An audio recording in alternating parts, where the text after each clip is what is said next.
Hello बच्चों, कैसे हैं आप सब। तो आप सभी का स्वागत है हमारी साइंस की ऑनलाइन क्लासेस में। और हम लोग कर रहे थे अपना chapter number 3 metals and non metals. और इस चैप्टर में हम लोग पढ़ रहे हैं केमिकल प्रॉपर्टीज़ ऑफ मेटल्स। और उसमें भी हम अपने 3 टॉपिक पढ़ चुके हैं, reaction of metal with oxygen, reaction of metal with water and reaction of metal with acid.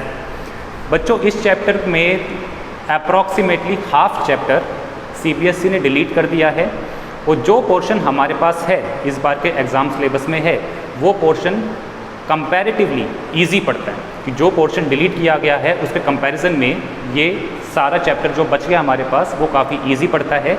तो अगर आप लोगों ने वीडियो नहीं देखी है तो प्लीज़ आप उसको देख लीजिएगा, बार बार रिवाइज़ करते रहिए। जितना रिवाइज़ करेंगे उतना ही आपको अच्छे से समझ में आएगा।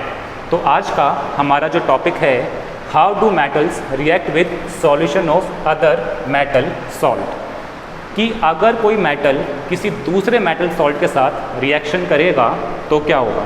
तो इसके लिए हम लोगों ने एक स्टैंडर्ड इक्वेशन लिखी हुई है। जब मेटल ए मेटल बी के सॉल्ट सॉल्यूशन के साथ रिएक्शन करेगा तो हमें क्या मिलेगा, salt solution of metal A and metal B separate हो जाएगा।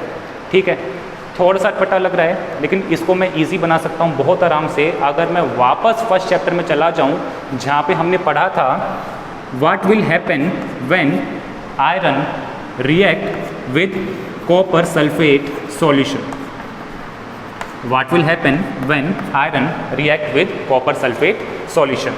अब एक बात देखिएगा, आयरन यहाँ पे क्या है, मेटल है। आयरन यहाँ पे मेटल है और कॉपर सल्फेट क्या है, एक सॉल्ट सॉल्यूशन है। किसका, कॉपर का। तो यही हमने लिखा था, salt solution of metal B.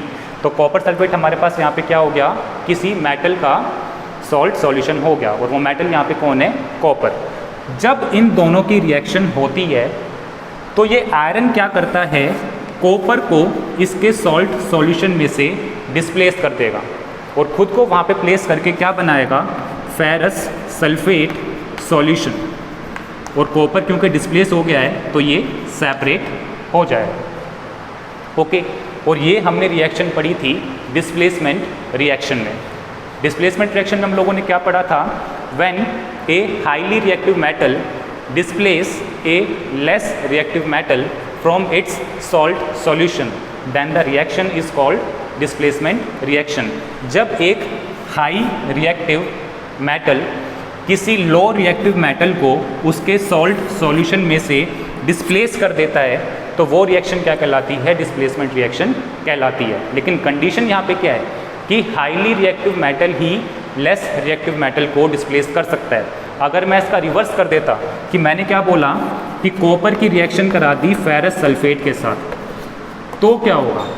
अब थोड़ा सा नोटिस कीजिए कि कॉपर आयरन से ज़्यादा रिएक्टिव होता है या कम रिएक्टिव होता है। रिएक्टिविटी टेबल में देखें तो कॉपर कहाँ पे आ रहा है, नीचे आ रहा है और आयरन ऊपर की तरफ है। तो जो ऊपर होता है वो ज़्यादा रिएक्टिव होता है कंपैरेटिवली अपने नीचे वाले मेटल से। तो आयरन इन सभी से क्या है, ज़्यादा रिएक्टिव है। तो सीधी सी बात है, आयरन कॉपर से भी ज़्यादा रिएक्टिव होगा। अगर आयरन कॉपर से ज़्यादा रिएक्टिव है, या फिर आप ये कह सकते हैं कि अगर कॉपर आयरन से लेस रिएक्टिव है तो ये इसको डिस्प्लेस नहीं कर पाएगा और कोई रिएक्शन नहीं हो, नो रिएक्शन टेक्स प्लेस। फिलहाल यहाँ पे आते हैं तो हमने यहाँ पे क्या देखा, iron is more reactive than copper. So iron displaces copper from its copper sulfate solution and will form iron sulfate या फिर आप कह सकते हैं फेरस सल्फेट एंड कॉपर। और इसके अंदर मैंने बोला था कि कुछ ऑब्जर्वेशन फॉर्म में पूछा जाता है। कैसे कि आयरन का जो कलर होता है वो क्या होता है, ग्रे होता है। आयरन का जो कलर होता है वो ग्रे होता है। और आप सभी को पता है कि मैंने आपको बहुत अच्छे से बताया था, बार बार बताया था कि इनके कुछ कलर्स हमारे पास हैं, उनको आप याद कर लीजिएगा। कॉपर सल्फेट सॉल्यूशन का जो कलर होता है वो क्या होता है, ब्लू होता है। जब ये रिएक्शन होगी और जैसे जैसे आयरन कॉपर को इसके सॉल्यूशन में से डिस्प्लेस करेगा तो इसका कलर क्या होगा, फेड होता चला जाएगा और हमारे पास ग्रीन कलर का सॉल्यूशन प्रिपेयर हो जाएगा। फेरस सल्फेट का जो कलर होता है वो कैसा होता है, फेडेड ग्रीन होता है। ठीक है, लाइट ग्रीन आप कह सकते हैं, फेडेड ग्रीन होता है, काफ़ी हल्का कलर होता है, ठीक है। फेरस सल्फेट का जो कलर होता है वो क्या होता है, फेडेड ग्रीन। और कॉपर का कलर आप सभी को पता होगा कैसा होता है, रेडिश ब्राउन। कॉपर का जो कलर होता है वो कैसा होता है, रेडिश ब्राउन। और इसके ऊपर हमारे पास एक एक्टिविटी भी दी गई थी फर्स्ट चैप्टर में, और वही एक्टिविटी रिपीट की गई है दोबारा से आपके थर्ड चैप्टर के अंदर। और वो एक्टिविटी क्या है, फिर से रिपीट कर लेते हैं। वो एक्टिविटी हमारे पास है कि क्या होगा अगर मैं किसी कॉपर सल्फेट सॉल्यूशन के अंदर, मान लीजिए इसके अंदर सॉल्यूशन कौन सा है, कॉपर सल्फेट, ठीक है, कॉपर सल्फेट सॉल्यूशन है। और इस कॉपर सल्फेट सॉल्यूशन के अंदर अगर मैं किसी आयरन नेल को डिप करता हूँ, अगर इस कॉपर सल्फेट सॉल्यूशन के अंदर अगर मैं किसी आयरन नेल को, लोहे की कील को डिप करता हूँ तो क्या ऑब्जर्वेशन होगी। आप सभी को पता है कि कॉपर सल्फेट का सॉल्यूशन, कॉपर सल्फेट सॉल्यूशन का जो कलर होता है वो कैसा होता है, ब्लू होता है। और आयरन का जो कलर होता है वो कैसा होता है, ग्रे होता है। जब इनके बीच में रिएक्शन स्टार्ट होगी तो ये जो ब्लू कलर होगा ये फेड होना स्टार्ट हो जाएगा, ठीक है, ये ब्लू कलर फेड होना स्टार्ट हो जाएगा। कारण कि अब ये जो कॉपर सल्फेट है ये धीरे धीरे किस में कन्वर्ट होना स्टार्ट हो जाएगा, फेरस सल्फेट में। और ये आयरन के एटम कहाँ से आएंगे, इस आयरन नेल में से आएंगे। और जैसे जैसे कॉपर इसमें से डिस्प्लेस होगा वो कॉपर कहाँ पे डिपॉजिट होगा, इस आयरन नेल के ऊपर डिपॉजिट होगा, ठीक है। तो दो ऑब्जर्वेशन यहाँ पे आती है हमारे पास, the colour of copper sulphate solution will fade away and it will convert into green colour. पहली ऑब्जर्वेशन कि जो हमारे पास ब्लू कलर का सॉल्यूशन है वो फेड होता चला जाएगा और वो किस में कन्वर्ट हो जाएगा, ग्रीन कलर के अंदर कन्वर्ट होता चला जाएगा, लाइट ग्रीन के अंदर कन्वर्ट होता चला जाएगा। और दूसरी ऑब्जर्वेशन क्या आती है, a brown coloured layer will be deposit on iron nail.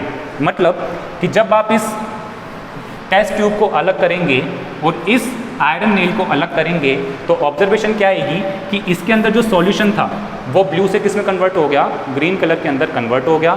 और ये जो आयरन नेल थी जो बिल्कुल ग्रे कलर की थी, अब उसके ऊपर एक ब्राउन कलर की लेयर डिपॉजिट हो जाएगी। और वो ब्राउन कलर की लेयर किसकी वजह से है, कॉपर की वजह से, क्योंकि आयरन ने क्या करा था, कॉपर को डिस्प्लेस किया था। तो कॉपर कहाँ पे डिपॉजिट हो गया, इस सरफेस के ऊपर डिपॉजिट हो गया, ठीक है। और ऐसा तभी पॉसिबल हो सकता है जब आयरन कॉपर से ज़्यादा रिएक्टिव होगा। और इस रिएक्शन से हमें पता लगा कि आयरन कॉपर से ज़्यादा रिएक्टिव होता है। इसी तरह से आप अदर एग्जांपल्स भी अपने कर सकते हैं। डिस्प्लेसमेंट रिएक्शन आप टॉपिक खोलिएगा, उसमें आपको एम्पल ऑफ क्वेश्चन मिल जाएंगे, काफ़ी क्वेश्चन मिल जाएंगे, ठीक है। अब फिलहाल आते हैं अपनी रिएक्टिविटी सीरीज़ के ऊपर। तो रिएक्टिविटी सीरीज़ में हमने क्या पढ़ा था कि जो जितना ज़्यादा रिएक्टिव होता है उतना फास्ट रिएक्शन करता है, जो जितना कम रिएक्टिव होता है उतना ही स्लो रिएक्शन करता है, कुछ इस तरह से हम लोगों ने पढ़ा था। लेकिन बात आती है कि इसका एग्जैक्ट मतलब क्या होता है, इसका एग्जैक्ट मतलब क्या है। कि हमने बोला कि पोटेशियम सोडियम से ज़्यादा रिएक्टिव है, या फिर ये सारे के सारे जो हमारे पास मेटल हैं ये हाइड्रोजन से ज़्यादा रिएक्टिव है, और इसके नीचे जितने भी हमारे पास मेटल हैं ये हाइड्रोजन से कम रिएक्टिव है।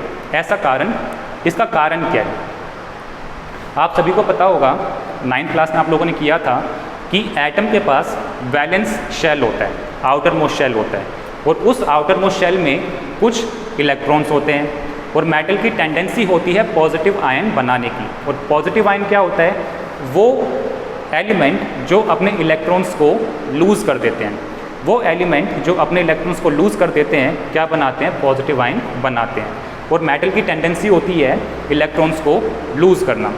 अब ये सारे के सारे मेटल्स हैं except hydrogen. Hydrogen non metal होता है, लेकिन फिर इसको रिएक्टिविटी सीरीज़ में क्यों रखा गया, क्योंकि हाइड्रोजन की भी टेंडेंसी होती है इलेक्ट्रॉन्स को लूज़ करने की। अगर आपको याद हो तो हम मैक्सिमम केसेस में क्या लिखते हैं, H पॉजिटिव आयन, कि हाइड्रोजन बेशक से नॉन मेटल है लेकिन बना क्या रहा है, पॉजिटिव आयन बना रहा है। इस वजह से हाइड्रोजन को हम रिएक्टिविटी सीरीज़ के अंदर रखते हैं, प्लेस कर रखा है, ओके।